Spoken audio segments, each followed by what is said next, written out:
¿Te has preguntado cuál de tus decisiones ha tenido más peso que otra? ¿Qué tanto ha pesado el amor, la coincidencia, el desamor, la lealtad, las traiciones o la rutina en tu vida? En perspectiva es difícil saberlo, porque cada una de esas decisiones están formadas en una cadena de eventos de la cual muchas veces no tenemos tanto control como el que creemos. Sin embargo, todo al final lleva al mismo resultado. Esa es una de las cuestiones principales que se analiza en La insoportable levedad del ser de Milan Kundera. Constantemente este libro nos está llevando entre contrarios. Está construido a partir de querer integrar las dualidades de la vida que muchas veces parecerán opuestas, pero aquí se tratan como complementarios. Para empezar, esta novela se publicó por primera vez en 1984, pero fue hasta su versión en francés cuando realmente vio la luz. Debido a las cuestiones políticas que se tratan en el libro, se publicó por primera vez en la República Checa hasta el 2006, siendo el libro más vendido de ese año. Esta novela se compone básicamente por 7 capítulos. Si no se han dado cuenta, nos dice mucho de cómo se estructura este libro. Sí, 2 de ellos se repiten, pero esto tiene que ver mucho también con el tema del libro, que empieza con esta idea de que cada una de las decisiones de vida humana son definitivas porque no podemos regresar a un momento en el tiempo.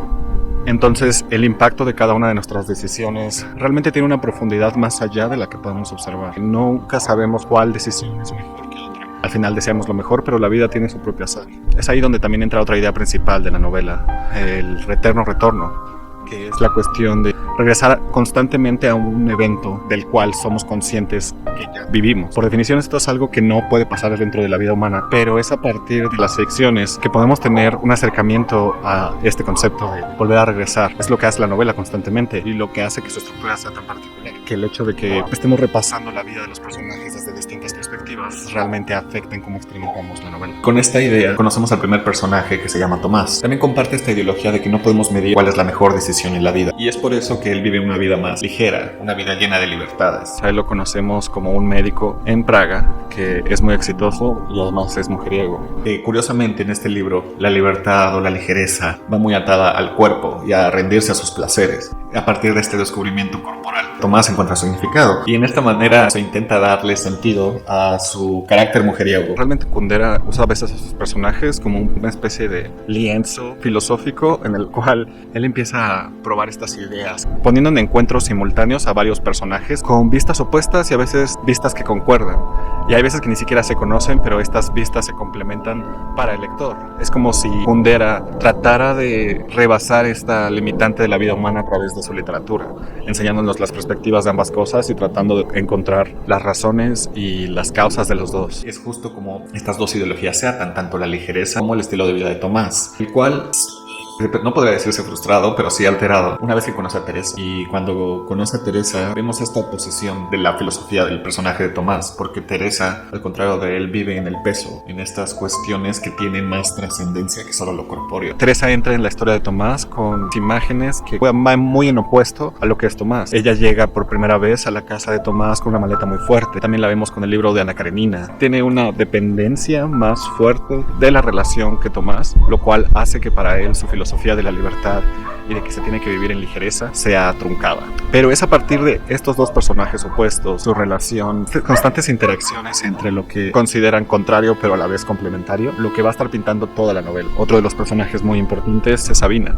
Sabina es una de las tantas amantes de Tomás, pero la que más concuerda con su filosofía, la que más puede estar en sintonía con lo que él piensa. Y lo que se me hace muy curioso es que Sabina podría tener una vida muy parecida a Tomás, pero a lo largo de la novela estamos viendo estas pequeñas decisiones que hacen que cada una de sus vidas cambie para siempre. Y creo que se resume muy bien con esta cita. Pero un acontecimiento no es tanto más significativo y privilegiado cuantas más casualidades sean necesarias para producirlo. Solo la casualidad puede parecer ante nosotros como un mensaje. Lo que ocurre necesariamente, lo esperado, lo que se repite todos los días, es mudo. Y es así como entramos al segundo capítulo, donde exploramos esta historia desde la perspectiva de Teresa, en la cual está muy atada su visión sobre el cuerpo. Para Teresa, el cuerpo, contrario a Tomás, es algo que es incluso repugnante. Ve el cuerpo como algo que se está pudriendo. Sus propias reacciones corporales se vuelven un tema de la novela, en las cuales ella constantemente está tratando de volverse sorda a ellas y vive mucho en su mente. Teresa realmente lo que se enfoca es en la parte del alma, del espíritu, que en este caso Kundera le da un gran peso, porque es el alma lo que trasciende el cuerpo, es el alma lo que rebasa lo que somos dentro de esta vida y que eventualmente la gente puede recordar. Muchas veces el alma también tiene que ver con las ideas, con ensoñaciones, las cuales nos presentan constantemente en la novela, al grado que a veces perdemos la realidad entre lo que está soñando Teresa y lo que está pasando en la novela. Es interesante que esta misma idea de rebasar lo que nos da la vida es lo que hace que lo conecte con Tomás a partir del arte. Estas ideas la llevan también a creer en la coincidencia y a darse cuenta que en esas coincidencias puede encontrar algo,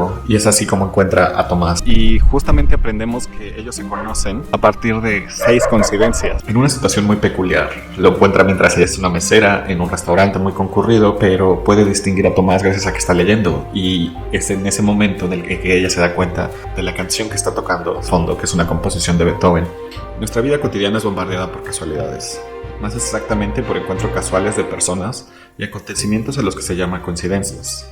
Coincidencia significa que 2 acontecimientos inesperados ocurren al mismo tiempo, que se encuentran. Tomás aparece en el restaurante y al mismo tiempo suena la música de Beethoven. La gente no se percata de la inmensa mayoría de estas coincidencias. Si en el restaurante hubiera estado el carnicero local en lugar de Tomás, Teresa no se hubiera dado cuenta de que en la radio sonaba Beethoven. Es en este segundo capítulo donde entendemos estas coincidencias, estas maneras en las que la historia de Tomás y Teresa convergen. A partir de sus dualidades, pero a partir de cómo coinciden en esas dualidades. Es así como con esta exploración de las dualidades, de los opuestos de la vida, que llegamos a la tercera parte del libro. Aquí Kundera rompe la estructura tradicional de la historia, porque nos enteramos en este episodio que los personajes principales mueren justo en la mitad del libro. Kundera poco a poco nos revela a partir de la historia de otros 2 amantes, Franz y Sabina, que sus personajes principales están muertos. Pero esto tiene que ver mucho por cómo nos hace reflexionar con el tiempo, cómo nos hace reflexionar con nuestra propia historia. Y creo que es a partir de ese entendimiento que Kundera escribe este libro. No escribe este libro de una manera lineal, sino también para que nosotros exploremos la propia manera en la que le hacemos sentido. En esta tercera sección también analiza esta cuestión de los opuestos a partir de la relación de Franz y Sabina. Y justo lo hace de una manera muy explícita porque este es un diccionario de opuestos, la que repasa ciertas palabras que reflejan la historia de la relación de Franz y Sabina y cómo cada uno ve un mundo distinto. Franz siendo un escolar casado, con una postura sobre el arte y la manera en la que eso te hace explorar la vida, porque al final Franz es un soñador, vive por la idea de amar, contrario a Sabina, que también es una pintora. También tiene un gusto por el arte, tiene un disgusto total por las instituciones y por el hecho de las apariencias. Para Sabina, estar atado a ciertas tradiciones o a ciertos ritos es perder una parte de su autenticidad, una parte de su propia libertad que pelea hasta el final y que es incluso gracias a ella por quien entendemos el título del libro. Franz y Sabina, por mucho de que puedan complementarse en varias partes, no logran comprenderse, no logran llevar su relación a algo más allá. Constantemente nos recuerda la novela, que son muchas veces cuestión de suerte o cuestión de coincidencias lo que nos hace estar en el lugar en el que estamos. Es a partir de estas decisiones que Franz y Sabina terminan en un punto muy distinto. Franz deja a su familia por Sabina y Sabina lo deja a él por su libertad, y eventualmente ambos no se vuelven a ver nunca más, pero se vuelven presencias importantes en su vida, incluso recordándose muchos años después. Creo que esta sección se resume muy bien con esta otra cita. Mientras las personas son jóvenes y la composición musical de su vida está aún en sus primeros compases, pueden escribirla juntas e intercambiarse motivos. Pero cuando se encuentran y son ya mayores, sus composiciones musicales están ya más o menos cerradas y cada palabra, cada objeto significa una cosa distinta en la composición de la una y en la de la otra.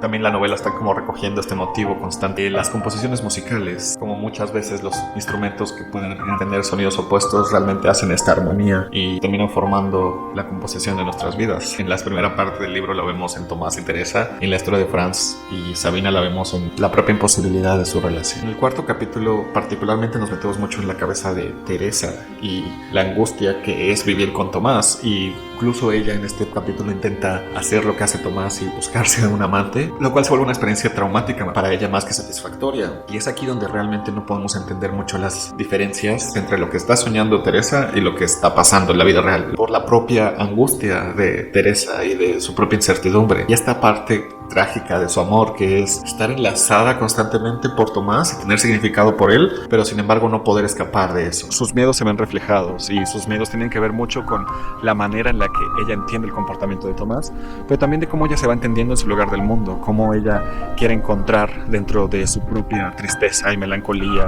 y desencanto un significado. Parece que en este capítulo realmente estamos sintiendo cada una de sus emociones muy de cerca e incluso podemos entender un poco más de su perspectiva y como su relación problemática con el cuerpo. Particularmente esta cita siento que lo resume muy bien. Y si las distintas partes de su cuerpo empezasen a aumentar y disminuir de tamaño hasta que Teresa dejase por completo de parecerse a sí misma, ¿seguirá siendo ella misma?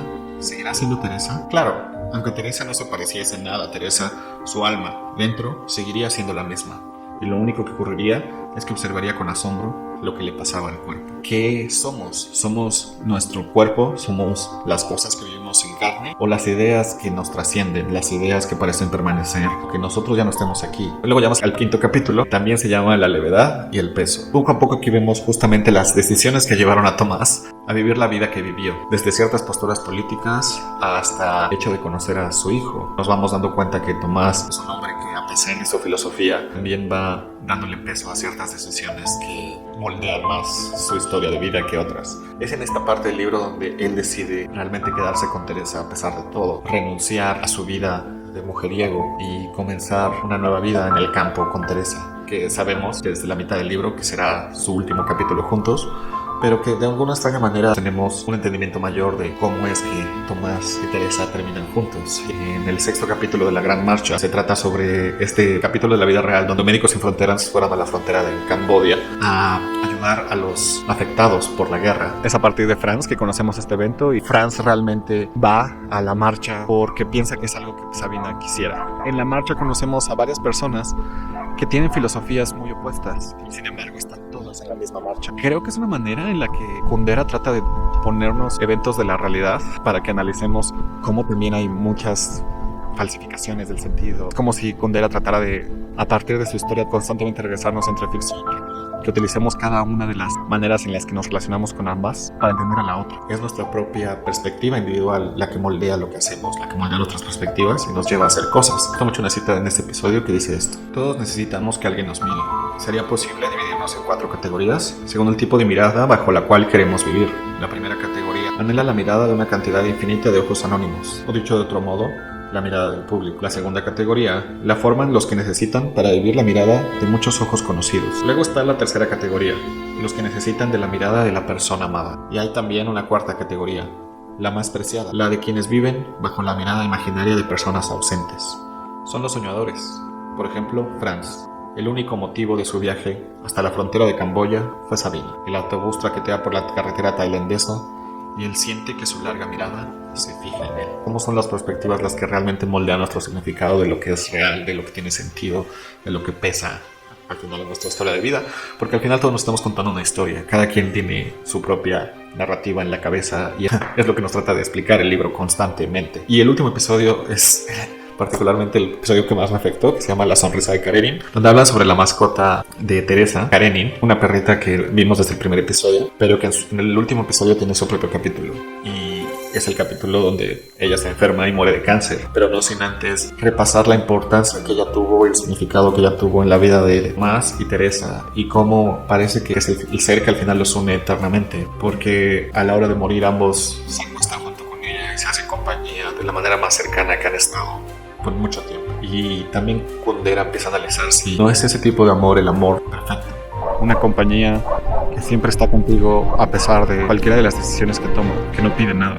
Pareciera ser que la definición del amor perfecto para Milan Kundera es un amor lo suficientemente orgulloso de ser sin pedir nada a cambio.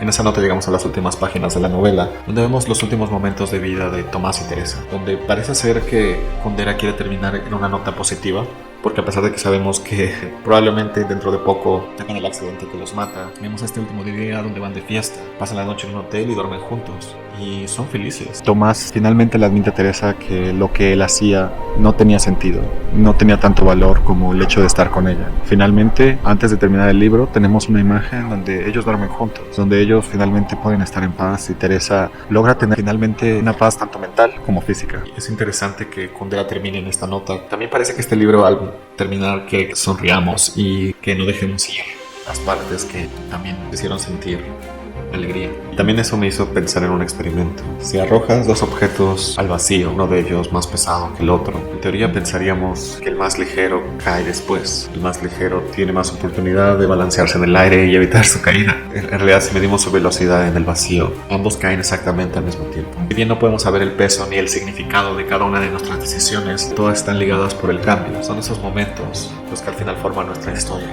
llena de coincidencias y a veces de cosas que sabíamos que eran inevitables, pero que siempre tiene un lugar para poder apreciarse con belleza.